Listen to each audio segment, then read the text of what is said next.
Ninth class का 15 chapter में start कर रहा हूँ। प्रायिकता। प्रायिकता में जो नाइन्थ क्लास में नाइन्थ क्लास में जो प्रायिकता है उसको हम नाम से जानते हैं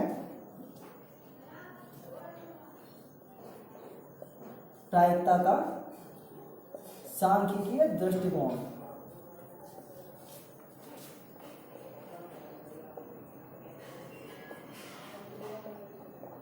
और टेंथ में, वैसे टेंथ में भी ज़रूरत नहीं टेंथ की आपको, और 11th की भी ज़रूरत नहीं है, लेकिन मैं बता देता हूँ। टेंथ में इसको नाम से जाना जाता है प्रायिकता का पुरातन सिद्धांत।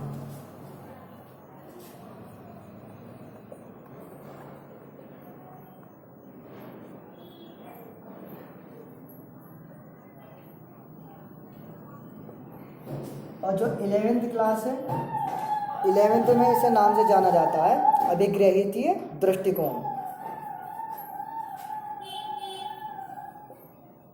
अभिग्रहितीय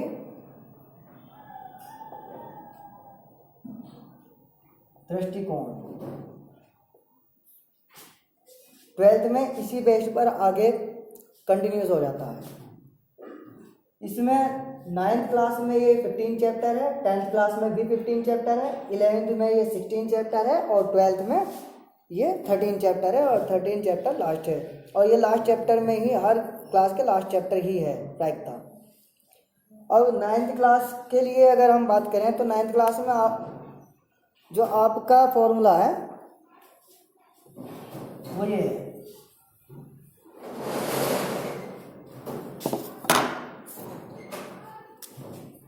प्रायिकता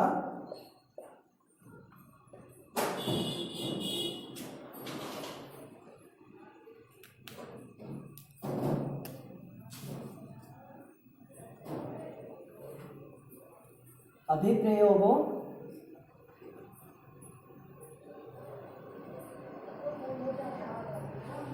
की संख्या जो घटी है और बटे में अभिप्रयोगों की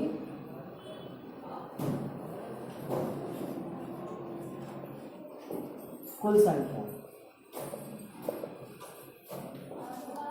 बहुत बेसिक है 9th क्लास में। आप एग्जाम्पल फर्स्ट देखो, आपके पास आप बुक लेकर बैठो।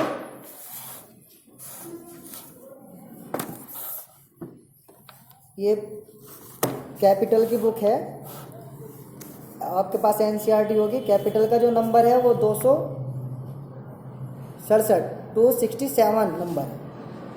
तो आप पेज नंबर 267 पर ओपन कर सकते हो अगर कैपिटल की बुक है तो। उदाहरण नंबर, पहला उदाहरण क्या है? एक सिक्के को 1000 बार उछालने पर निम्नलिखित बारंबारताएं प्राप्त होती हैं। अभी जो ये 9th में, 10th और 12th में सिर्फ मैंने नाम बताया है। 9, 10, 11th में जो प्रायिकताएँ हैं, 12th में जो प्रायिकताएँ हैं, इनका जो डिफरेंस है वो अभी बताने का समझ में आपको क्लियर नहीं हो पाएगा, इसलिए मैं 11th क्लास की वीडियो में आप बताऊँगा। आप 9, 10th करो और उसके बाद 11th क्लास को, अगर मैथ आप लेते हो, अगर इच्छुक हो इस चीज़ के जानने के, तो आप 11th में मैथ लेना और फिर मैं आपको उसमें बताता हूँ। तो इसमें ये चित्त आने के, अब सिक्का अगर हम उछालेंगे, सिक्का 1 रुपये का हो, 2 रुपये का हो, उससे कोई फ़र्क नहीं पड़ता। 3 रुपये हो, 3 का तो होता ही नहीं है अभी, 5 का हो, अगर हम उसे उछालते हैं इस तरह से, तो उसके बाद जो रिजल्ट आता है गिरने के बाद, या तो उस पर टेल आएगा या फिर हेड आएगा, या तो चित आएगा या फिर पट आएगा। तो अब 1000 बार उसे उछालते रहे, तो उछालने के बाद उसमें चित तो 455 आया। ये उदाहरण में बता रहा हूँ पहला। चित्त के जो परिणाम है, अब देखो अभिप्रयोगों की कुल संख्या है ना, तो अभिप्रयोगों की कुल संख्या इसने शुरू में ही दे दी। अभिप्रयोगों की कुल संख्या, जो टोटल था उसी को कुल अभिप्रयोगों की कुल संख्या कहेंगे। टोटल कितना है? 1000। और जिसमें से चित्त कितने हैं? चित्त इसमें दिए हैं 455 और पट 545। 455 और पट 545। अब ये डाटा पूरा दे दिया उसने, इसीलिए इसको कहते हैं प्रायिकता का सांख्यिकीय दृष्टिकोण। सांख्यिकी पूरी डिटेल दे देता है सांख्यिकी की, इसलिए सांख्यिकीय दृष्टिकोण।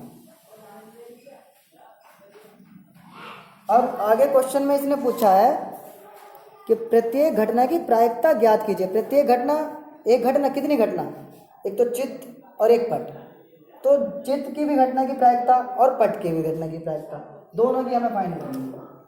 तो चित्त आने की प्रायिकता क्या होगी, चित्त आने की प्रायिकता। अब ये फॉर्मूला है अभिप्रयोगों की संख्या जो घटी है, तो चित्त में कितना घटित हुआ है, 455। ये PE से भी दिखाते हैं, P फॉर प्रोबेबिलिटी और E फॉर इवेंट। इवेंट मतलब घटना, घटित होना। अभी इंग्लिश में मैं पढ़ा नहीं रहा हूँ क्योंकि हिंदी मीडियम क्लास ले रहा हूँ।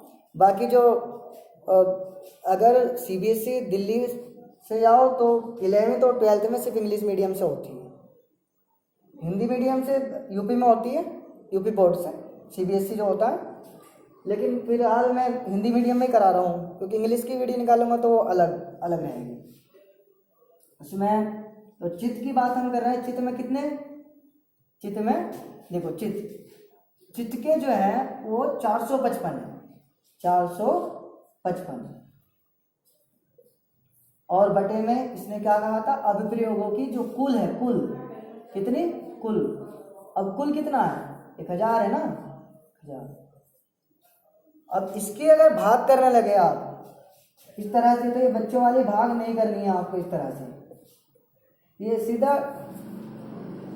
आप ये देख सकते हो 1 2 3 कितने जीरो हैं, कितने जीरो हैं, 1 2 3, 3 जीरो है ना, तो 3 ही डिजिट से पहले पॉइंट, 1 2 3 और फिर पॉइंट, तो ये आएगा 1 2 3 पॉइंट और जीरो।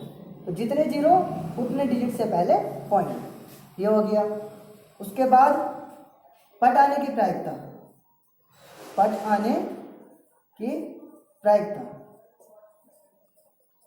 अब इसमें कितना है, पट कितने हैं, देखो पट 545 है ना, तो 545।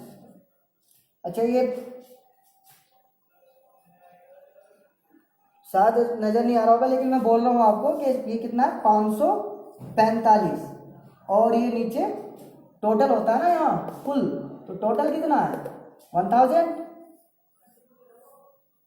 उसके बाद कितने जीरो,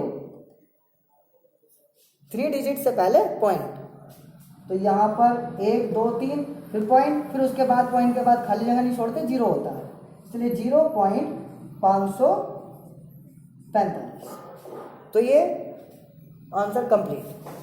अब मैं एक ही एग्जांपल अभी बता रहा हूँ आपको और बाकी आगे अगली नेक्स्ट वीडियो में ज़्यादा से ज़्यादा एग्जांपल लूँगा। तो थैंक्स फॉर वॉचिंग, और आप इसको शेयर करें जिससे जितने भी स्टूडेंट हैं उन सबको भी इस चीज़ के बारे में बताइए। मैं एग्जाम्पल और क्वेश्चंस वगैरह सब लूँगा मैक्सिमम यूट्यूब पर, तो मैं एग्जाम्पल और सारी मतलब पूरी तरह से कंप्लीट नहीं मिलती है, सिलेबस कंप्लीट नहीं मिलता, लेकिन मेरे चैनल पर आपको कंप्लीट सिलेबस मिलेगा। तो अगेन थैंक्स फॉर वॉचिंग।